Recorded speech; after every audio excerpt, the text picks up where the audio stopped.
pada saat ini saya ketemu sama seorang pakar yang bernama Dr. Sutam Riki Wicaksono. Beliau ini kalau sudah ngomong soal latar belakang pendidikan, wah luar biasa. Jadi kolega saya yang satu ini dan serba bisa semuanya ya. Jadi beliau itu punya keahlian di dalam bidang ilmu komputer, juga punya keahlian dalam bidang manajemen ya, dan doktor di bidang teknologi pendidikan. Itu Pak Sutam ya. Jadi Ya, pendidikan doktornya dapat dari mana itu Pak Sutam, mungkin bisa dijelaskan Pak. dari Universitas Negeri Malang. Oke Pak ya. Wah itu kemarin meneliti apa itu Pak? Meneliti tentang Computer Supported Collaborative Learning. Wah mantap Pak Sutam. Wah ini sesuai dengan passion Bapak ya Pak ya, di dalam bidang ilmu yang Bapak tekuni ya Pak ya. Ya, Oke. Pak Sutam, ini kebetulan kan kita ini dalam masa pandemik ya Pak Sutam ya. Jadi tantangan buat kita para pendidik, bagaimana kita tetap menjalankan peran kita, tanggung jawab kita sebagai pendidik Pak Sutam, di tengah situasi yang pandemik seperti ini Pak Sutam. ya. Bagaimana Pak Sutam tanggapannya terhadap situasi yang sedang berjalan ini Pak? Khususnya dalam perspektif guru ya Pak ya. Ya Gimana Pak harus kira-kira Pak? banyak inovasi, harus banyak improvisasi. Meskipun terpaksa kan nanti lama-lama akhirnya bisa. Ya Pak, kira-kira inovasi yang Bapak maksudkan itu gimana Pak? Apakah selama ini Bapak melihat tidak ada inovasi sama sekali dalam uh, pola pengajaran guru Pak? Itu gimana Pak? Ada tapi kurang karena kan lebih banyak ke kelas ya, ke offline. Nah, sekarang kan Hmm. dipaksa jadi online semua. Jadi memang Oke. ya mau nggak mau harus ikut ke zaman itu. Jadi ini perlu sebuah adaptasi ya Pak ya, karena Ya, guru-guru ini kan kebanyakan kan masih terbiasa dengan yang online, Pak offline ya Pak ya. ya yang offline. Kira-kira itu membutuhkan waktu yang lama nggak Pak dengan mengajar online? Karena kemarin tuh Mas Menteri kan mengatakan bahwa pelaksanaan menyelenggarakan pendidikan tatap muka itu kan ada aturannya Pak Sutam ya.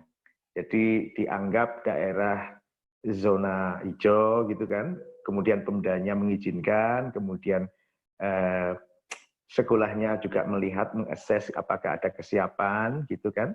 Tapi juga ada dari pihak orang tua ya Pak ya yang mengizinkan gitu ya Pak. Pak, kesiapan guru di lapangan Pak dengan waktu yang mepet seperti ini, kira-kira mampu nggak mereka mengadaptasi dan mengadopsi teknologi mengajar online Pak?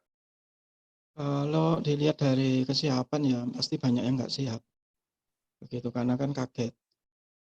Kemudian banyak yang kurang ya dari sisi teknologi, kemudian banyak yang tidak punya persiapan baik. Karena tidak punya persiapan baik akhirnya seadanya gitu ya. Jadi kalau ngasih tugas apa gitu kan sedapat-dapatnya gitu ya. Dalam tanda kutip ngawur gitu biasanya. Pokoknya ada lah gitu. Pokoknya ada ya Pak ya, pokok jalan Iya, gitu Pak ya. Apa memang begitu Pak, kenyataan di lapangan Pak? Jadi iya banyak betul. hambatan-hambatan Kenyataannya itu. begitu. Bisa memberikan Kenyataannya contoh begitu. Pak, hambatan-hambatan seperti apa Pak yang dihadapi oleh guru saat ini? Kalau saya lihat yang dari dosen dulu ya. Dari Iya dosen Pak. dulu itu ada beberapa teman-teman yang dalam tanda kutip tua ya, nggak gaptek gitu. Terus pokoknya Hmm. cuma ngasih PDF gitu aja di WA gitu. Terus udah selesai, nggak pakai keterangan apapun. Terus taruh gitu. Oh gitu. Pokoknya dikumpulkan tugasnya. Itu masih masih banyak sih yang kayak gitu. Kalau nggak gitu tiba-tiba ya live kayak gini nih, Zoom, nggak peduli mahasiswanya kuat apa enggak bandwidthnya, pokoknya Zoom gitu. Kalau Jadi sudah selesai ya sudah gitu. Kayak di kelas. Jadi kelas dibawa online cuma gitu. Itu yang banyak sekarang. Oke Pak. Itu di perguruan tinggi ya Pak. Kalau di pendidikan dasar menengah mungkin Pak Sutam ada pengalaman. Sama gitu ya. Anak saya juga sama kok. Jadi rata-rata cuma gitu aja. Kasih tugas gitu. Selesai. Kalau nggak gitu tiba-tiba live gitu. Sudah live ya sudah selesai. Jadi hanya mindah gitu, mindah kelas saja. Bukan inovasi ya, jadi mindah. Pindah kelas Bukan ya iya. Pak ya. Bapak selaku pakar ya dalam bidang teknologi pendidikan, Kalau dari sisi prinsip-prinsip pedagogik, hal itu bisa dibenarkan tidak, Pak? Antara iya dan tidak. Kalau dari sisi pedagogik ya nggak bisa, nggak memenuhi syarat semua sih. Jadi hanya sekedar menyampaikan aja. Nggak ada understanding, nggak ada comprehension, nggak ada. Pokoknya disampaikan. Makanya dari pihak Dikbud kan akhirnya mengeluarkan ketentuan tidak harus penuntasan kurikulum. Karena mereka juga paham kok sama pendapatnya. Mereka tahu kalau rata-rata guru itu ya hanya sekedar memindah gitu ya, memindah kelas ke online gitu aja. Dan akhirnya dikeluhkan banyak siswa, banyak masyarakat yang mengeluh hal-hal yang seperti itu. Gitu. Bahkan orang tua ya, Pak. Iya, Ya, loh, semua ini semua anak pasti saya kok sama. tiap hari banyak tugas gitu, Pak ya. Iya, ya cuma dipindah gitu Pak aja. juga punya ini, Pak ya. Iya, iya, iya. Oke. Pak, jadi dengan demikian apa yang mesti disiapkan ya Pak oleh pihak sekolah ya dalam hal ini melihat kondisi kok guru juga belum punya kapasitas yang memadai gitu Pak ya. Kan Harusnya sebenarnya kan memang gimana harusnya Pak? memang di training. Jadi pihak sekolah mentraining, gurunya tetap didatangkan ke sekolah, diajari, di training, dan disesuaikan sama kapasitas sekolahnya. Karena tiap apa? Tiap sekolah ya, tiap sekolah itu kan punya kemampuan yang beda-beda. Terus muridnya juga beda-beda gitu. Misalnya kalau seperti kita ya Pak Ginting ya di Macung ini, ya mungkin mayoritas kalau masalah internet mahasiswanya nggak masalah ya. Tapi kalau di tempat lain kan bisa beda itu ceritanya. Betul, Begitu. betul Pak. Betul Pak. Iya. Jadi nggak Tapi bisa kalau untuk kemudian dipukul training rata. tatap muka enggak keadaan sekarang ini ya Pak ya. Faktanya Atau kan guru-guru masih gimana? masuk, Pak. Ada training dan memfasilitasi itu Pak. Faktanya guru-guru kan masih masuk semua ini. Masalah PPDB kan sekarang. Hampir semua guru kan masuk. Ya. Piket mereka. Nah, daripada cuma piket Ya. gitu kan, Ya. ambillah 1 jam, 2 jam gitu setiap hari untuk melakukan training itu. Kalau hanya seperti yang sekarang ngetren ini webinar-webinar itu nggak nyantol kok sampai Ya. sekarang. Nggak nyantol. Kenapa nggak Iya, nyantol, Pak? karena lewat gitu. Jadi cuma sekedar habis ikut seminar terus nguber sertifikat. Setelah nguber sertifikat ya udah lewat gitu aja. Kan nggak ada evaluasinya itu di Betul ya, Pak ya. webinar-webinar itu ya. Oh, iya, iya, iya, betul, Pak. Betul. Oh iya, Pak Sutam, Bapak juga punya pengalaman yang cukup luas ya di dalam bidang riset, juga menjadi pembicara untuk beberapa kegiatan seminar dan lain sebagainya. Pak, kira-kira yang seandainya ditawarkan kepada para guru ini, Pak ya, untuk melakukan sebuah inovasi pengajaran, tidak hanya menggunakan teknologi semata-mata, tapi juga bagaimana pemanfaatannya, Pak ya. Kira-kira seperti apa sih Pak mengajar online yang baik itu, Pak? Yang pertama harus dilihat dulu dari sisi yang menerima dulu. Gitu. Misalnya saya kemarin ya sebelum full online, saya coba semua metode live, rekaman, sama teks. Nah, itu kan seperti pretestnya ke siswa. Setelah itu Iya. diangket. Setelah diangket, kita baru tahu kemampuan sama kapabilitasnya siswa itu ikut mana yang enak.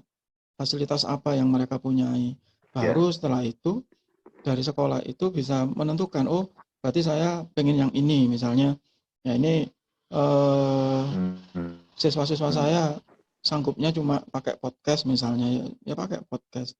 Siswa saya sanggup pakai Zoom, ya pakai Zoom gitu. Jadi nggak bisa langsung dipukul rata, dilihat dulu, diangket dulu, baru bisa ditentukan. Atau pakai kantong belajar misalnya, yang semi offline online itu.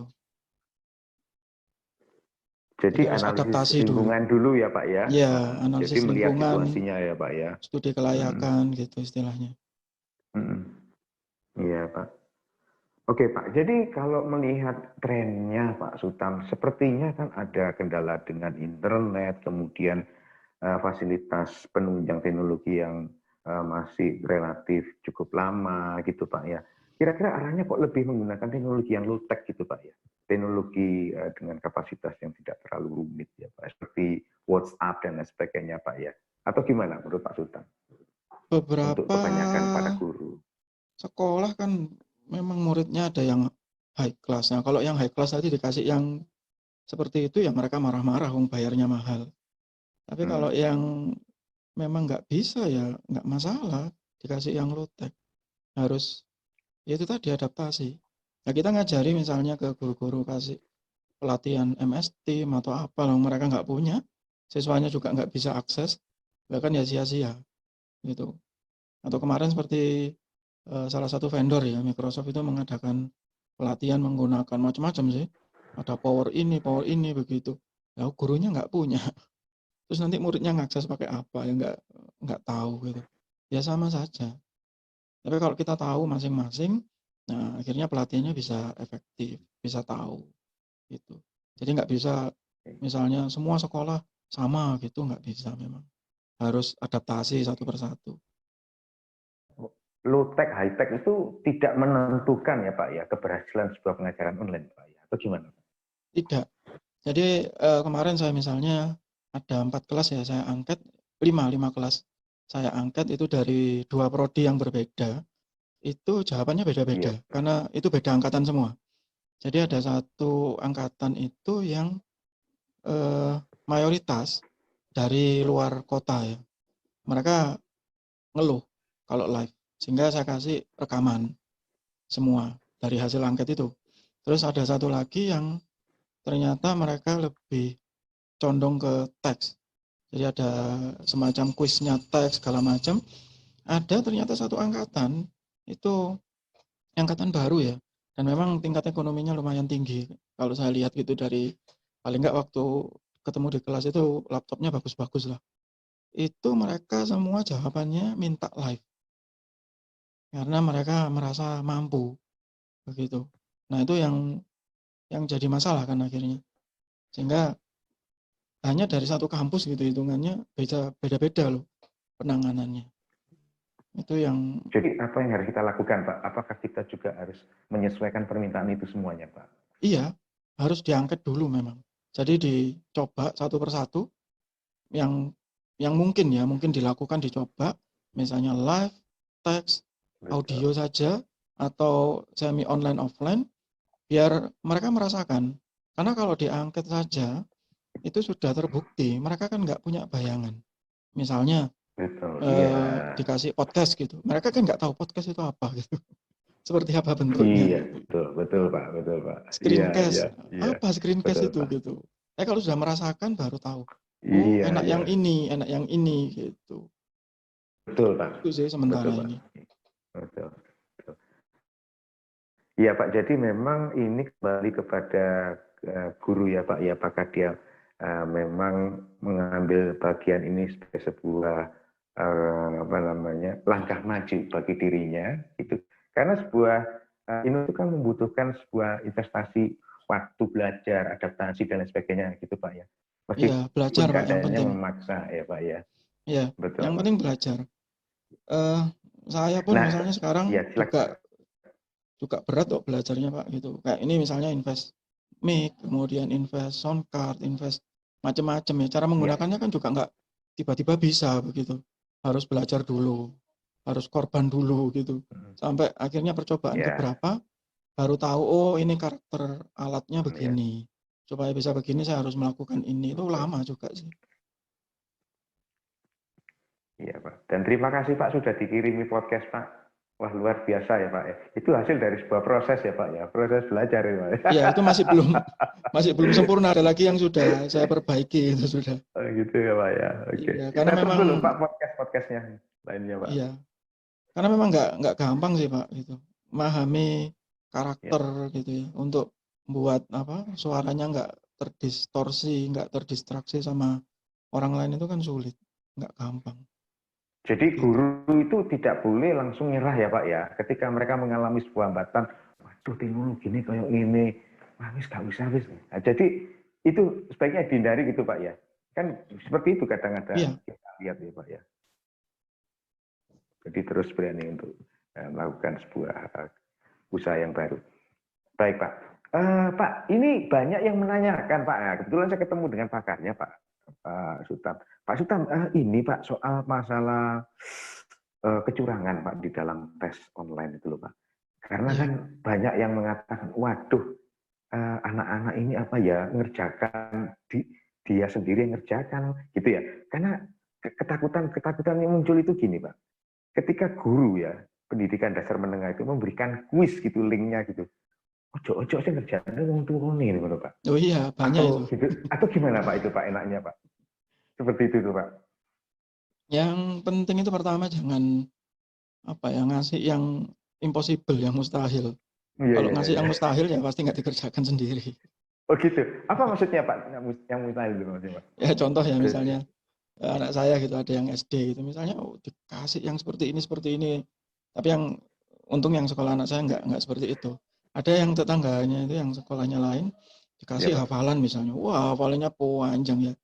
Kalau saya loh sudah pasti mikir dan ternyata terjadi itu ya pasti sama baca lah gitu. Nggak mungkin hafalan benar. Kemudian kalau saya di mahasiswa saya lebih cenderung dicampur. Jadi misalnya kalau kita menggunakan teknologi ya pakai Google Form atau Microsoft Form gitu, ada yang pilihan. Iya Pak. Nah, pilihan itu kan semuanya sudah bisa diacak kan, sudah bisa diacak, dikasih waktu begitu. Kemudian ada yang dicampur dengan IC sedikit lah. Oh. Gitu. Nah, IC ini supaya meyakinkan itu nggak curang, ya itu berupa opini aja. Jadi kalau sudah berupa opini beda. Kita kalau itu guru ya tahulah gitu pemikirannya anak sama orang tua kan beda kalau ngomong. Dan suruh ngomong aja. Jadi waktu jawab untuk meyakinkan gitu ya, suruh aja mereka ngomong. Kita tinggal nyari channelnya aja untuk nampung omongan tadi, misalnya begitu. Contoh aja. Berarti anaknya langsung ngomong ya Pak ya? Ya. Gitu ya Pak ya. Jadi kita bisa membuktikan yang ngerjakan anaknya gitu. Betul. Pak ya. Kalau ditonton kan kedengaran soalnya. Apalagi yang nuntun jangan sampai Dokter Sutam menuntun anaknya itu Pak ya. Pak ini nggak terasa kita sudah sekian menit Pak ngobrol Pak ya. Waduh gayeng banget ini Pak. Oke Pak, ini lagi pertanyaan pada Pak Dokter. Saya kira hobinya musik Pak ya. Kira-kira ini pertanyaannya gini Pak. Apa hubungannya dengan ilmu Pak? Apakah ini musik itu memberikan sebuah inspirasi pada Pak Sutam? Karena saya dengar Pak Sutam itu orangnya suka musik. Gimana Pak? Ada nggak hubungannya Pak? Itu kan banyak memang yang ya minimal untuk menghibur lah supaya nggak stres gitu. Dan kemudian juga banyak kok kalau di luar ya. Kalau yang di Indonesia saya belum pernah ketemu langsung sama orangnya yang mengajarkan dengan cara menggunakan musik itu tadi. Begitu. Bahkan kalau untuk yang TK, SD itu kan masih dipakai ya cara-cara seperti itu. Tapi kalau untuk yang sudah dewasa di kampus itu sulit kayaknya memang. Berarti Pak Sultan nggak pernah menggunakan musik ya Pak ya, kaitannya dengan mengajar ya Pak? Iya, karena kan pedagogi sama andragogi beda Pak. Jadi untuk pendidikan dasar menengah dan dewasa kan lain. Kalau andragogi sudah nggak butuh hiburan kok mereka itu. Sudah nggak butuh fun sudah. Oh gitu Pak ya? Iya. Butuh vitamin tapi Pak, vitamin R Pak. Vitamin rupiah. Kalau anak dasar menengah itu ya butuh fun. Tapi kalau yang sudah besar-besar itu udah nggak penting. Pokoknya selesai gitu. Betul Pak. Oke, Pak Dr. Sutam, ini saya mau menyampaikan kesempatan Pak Sutam. Kira-kira sampaikan Pak, apa yang Bapak kira-kira sampaikan ke guru untuk ke depan selama masa pandemi ini Pak? Silakan Pak. Pokoknya jangan takut belajar gitu, satu. Kemudian kedua ya adaptasi saja. Jadi jangan terus langsung, kalau kita lihat ya di komen-komennya Kemendikbud itu banyak yang takut, banyak yang ini. Jangan takut dulu, adaptasi. Kalau kita memang ada di tempat yang high tech ya ikuti high tech, kalau di low tech ya ikuti low tech. Jangan dipaksakan. Dan pesan saya juga jangan terlalu banyak ikut webinar gitu. supaya nggak Oh, kocar gitu kacir. Pak ya. Iya. Jadi ikut webinar, maksudnya bukan melarang ikut webinar, cuma ikut webinar yang sesuai saja. Itu yang kita Gitu ya Pak butuhkan. ya. Jangan asal ikut sini, ikut sana, itu nanti malah kocar kacir nanti akhirnya. Nggak karu-karuan Ya, nanti yang betul. masuk ke otak kita. Oke. Itu. Oke Pak. Baik Pak Sutam, terima kasih atas kesempatan dan kesetiaannya bersama saya. Mudah-mudahan apa yang kita Sama-sama, Pak. obrolkan saat ini bisa bermanfaat. Terima kasih ya Pak ya. Selamat siang Ya, Pak. terima kasih juga. Iya, siang.